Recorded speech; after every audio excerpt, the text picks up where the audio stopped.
The alarm goes off and everyone starts moving toward it. 2 decks down in a space full of machinery, something is burning.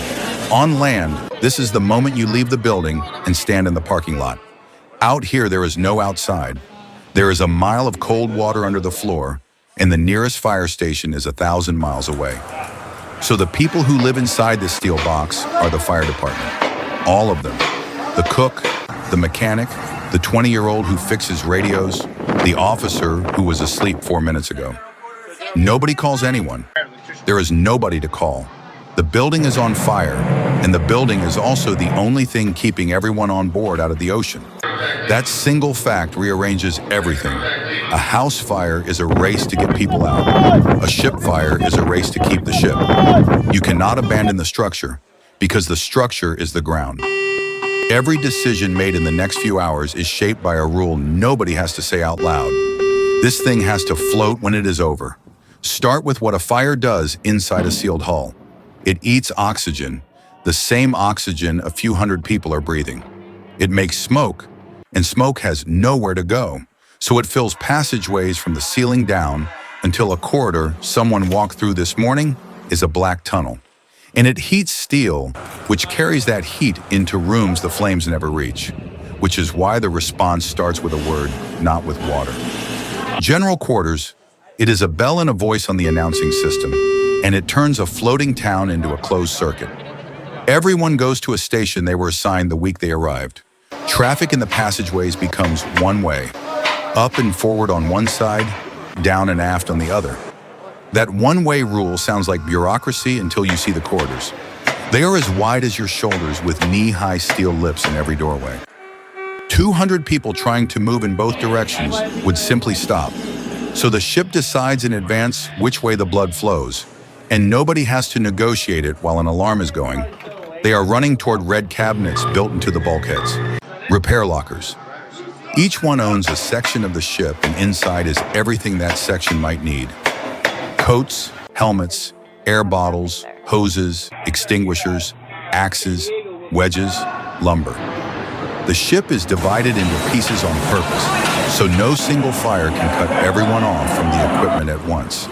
And the clock is not generous. A fire in a confined steel space roughly doubles in the time it takes to read this sentence twice. The people who study these things will tell you the outcome is usually decided in the first 2 minutes, before anybody in a fire suit has finished getting dressed, which means the first move belongs to whoever happened to be standing there. That person has one job, and it is not heroics. It is to report it correctly. Not, there's a fire downstairs. A ship addresses itself in numbers. Deck, frame, position from centerline, purpose of the space. So a compartment has an address that means exactly one room in the entire hull, and a team can find it in the dark. Then the ship does something that feels backwards. Before anyone attacks the fire, they seal it in. Hatches shut. Ventilation to that zone is secured because ventilation is a highway for smoke and a supply line for flame. The compartment is turned into a box inside a box. You are not putting it out yet. You are deciding how big it is allowed to get. Around that box, other teams start doing something that looks pointless from outside. They spray water on walls that are not on fire. It is called boundary cooling, and it exists because steel is a conductor. A bulkhead can be cool on one side and hot enough to ignite paint on the other, and the fire will travel through the metal if you let it. Meanwhile, at the locker, people are being turned into something else.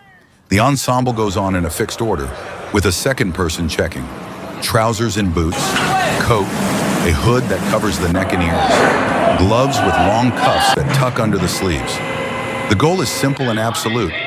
When it is done, there is no skin anywhere. Then the air, a steel bottle on the back, a mask that seals to the face, a gauge that reads full. That bottle holds roughly 30 minutes of easy breathing, which becomes a great deal less when you are dragging a charged hose up a ladder. The number on that gauge is the honest clock of the whole operation. Nobody goes in alone. Ever. They go in pairs, checked by a third person who stays at the door and writes down who went in and when. If a team goes quiet, somebody outside already knows their names, their entry time, and how much air they had. The buddy is not company. The buddy is the plan for when one of them stops moving. The hose team is a machine with named parts. The nozzle man at the front. Behind him, the man who takes the reaction force of the water so the nozzle can be aimed. Behind them, people feeding line and watching hoses that must not kink. And a leader who is not touching the hose at all because his job is to keep looking around. People are always surprised by the weight. A charged fire hose is a rigid, live thing that wants to straighten itself out. And the water leaving the nozzle pushes back hard enough to move a grown adult. In a corridor with a knee-high lip in every doorway, moving 50 feet of it is a full-body job for 4 people. Then they open the door and go in. And here is the part nobody who has not done it quite believes. They cannot see, not dim, nothing. A flashlight in heavy smoke produces a glowing ball about an arm's length away and no more. They navigate by hand along the bulkhead, by the hose behind them, and by a memory of the layout. So they go low, because the coolest, clearest air is a few inches off the deck, and because the difference between chest height and floor height in a burning compartment can be hundreds of degrees. A crawling human with a thermal camera can see the shape of the heat through smoke, which is the only reason anyone knows which direction to point the water. And the water is not simply aimed at the flames. Straight streams reach, wide fog patterns absorb heat and push a wall of steam ahead of them. Used badly, that steam scalds the team that made it. Used well, it drops the temperature of the whole room in seconds. Choosing between them, blind, in 30 seconds is the entire craft. And what is burning decides what they are allowed to spray. Water on an energized electrical panel is a way to hurt yourself. Water on burning fuel spreads it. So the lockers hold carbon dioxide for electronics and foam concentrate for fuel, and the first team on scene has to identify the class of the fire before choosing a weapon. Subscribe. The worst version of this is a fire in a main machinery space. Those rooms are deep, hot before anything goes wrong, full of fuel lines and lubricating oil under pressure, and reachable only by vertical ladders. To fight it, you climb down into a chimney in full gear, carrying hose toward the heat on a ladder you cannot see, which is why nobody expects a team to stay long. 30 minutes of air is a planning number, not a real one. Fresh teams stage outside already dressed so that a rotation can happen without a gap. Teams come out soaked, sit down on the deck, and get handed water while somebody counts them and swaps their bottles. All of it runs on communication that does not need electricity. Sound-powered telephones, a headset, a wire, and a voice loud enough to vibrate a diaphragm. A person wearing one may spend the entire emergency standing in a passageway saying what they hear. If the power dies, that voice is the ship's nervous system, and it keeps working. Every one of those reports lands in one room where the state of the ship is drawn and redrawn, which boundaries are set, which spaces are flooded, which teams are inside, and how long they have been. The commanding officer does not fight the fire. He reads that board and decides where the ship spends its people, because water becomes its own problem. Every gallon sprayed stays inside the hull, and it does not sit politely on the bottom. It slides to whichever side is low and makes the ship lean further, which moves more water, which makes it lean further. Ships have been lost by being put out, so pumps run the whole time, pushing it back over the side. In the next compartment over, people are training for the other half of the job, the hull itself, wooden wedges hammered into a split pipe. Bands and plates clamped over a rupture, timber cut on the spot and driven in to brace a bulkhead that is bulging. It is deliberately old technology because it works when everything electrical has stopped. And there are casualties even in a good outcome. Smoke inhalation, heat exhaustion, someone who went down a ladder faster than a ladder allows. Stretcher teams carry them out through the same one-way passage to a space where people in gowns sort them by how fast they need help.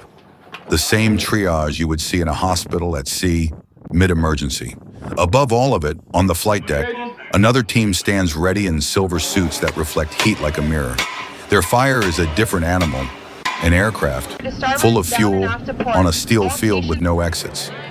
They train to reach a cockpit in seconds, spraying foam, in clothing that makes them look like something from another century. All of this sounds like procedure, until you look at what happens when a fire gets a head start. Not in a drill. In a home port on a quiet Sunday morning in July of 2020, aboard an amphibious assault ship tied to a pier in San Diego, with most of her crew ashore and much of her equipment torn out for a major overhaul. That last detail mattered more than anything. During an overhaul, a ship is not a ship. The fixed firefighting systems were partly out of service. Hatches that would normally seal a zone were open for cables and hoses. The equipment designed to divide the hull into fireproof boxes was temporarily not able to do it. So the fire went where fires go when nothing stops them.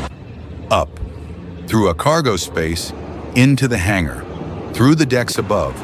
The crew that was aboard fought it, and city firefighters came aboard to fight it with them, which is the rare case where somebody can actually drive to a burning ship, and it still was not enough. It burned for 4 days. Helicopters flew back and forth dumping water on it from above. Fireboats sat alongside and poured seawater into the hull. The smoke column was visible across the whole city, and people watched it from freeway overpasses without quite understanding what they were looking at. Inside, temperatures reached the point where steel stops behaving like steel. Decks distorted, the mast leaned, and every hour of water going in made the stability problem worse. So the same people fighting it were also pumping it out and watching how far she was leaning at the pier. Nobody was killed. Dozens were treated, mostly for smoke and heat, and went home.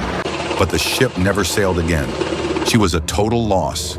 A warship the size of a skyscraper laid on its side, ended by a fire that started in a storage space and found the doors open.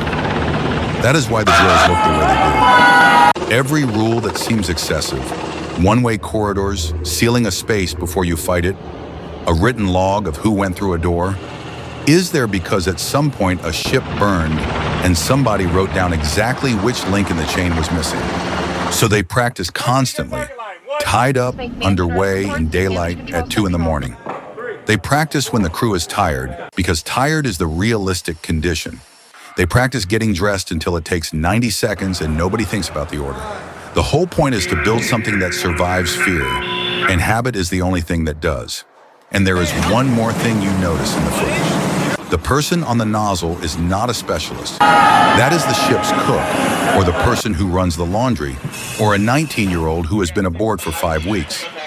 Every job on the ship comes with a second job, and this is it, which makes the drill something other than training. It is the crew agreeing in advance and in writing that they will run toward the worst place on the ship for each other. Nobody says it that way. They say general quarters, they say boundaries set, they say team 1 is out of the space. It means the same thing.